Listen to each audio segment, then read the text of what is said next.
Om Jai Sri Mahaganapatiye Namaha. Om Jai Sri Rama.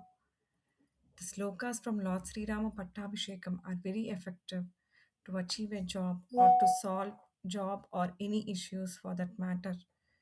This is like a Sanjeevani mantram.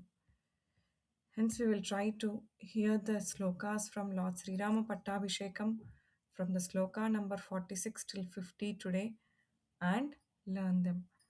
The text of these slokas are given in the description below.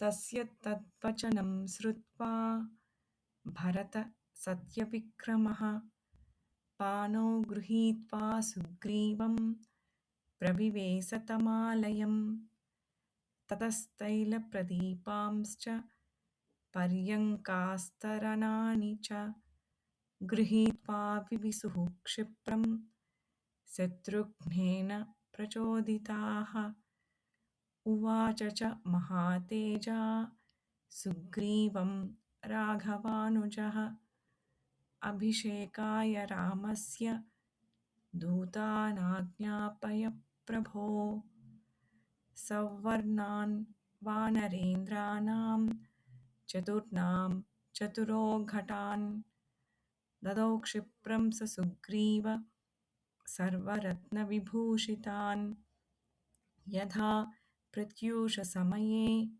चतुर्णां सागराम्भसां पूर्णैर्घटैः प्रतीक्षध्वं तथा कुरुत वानराः.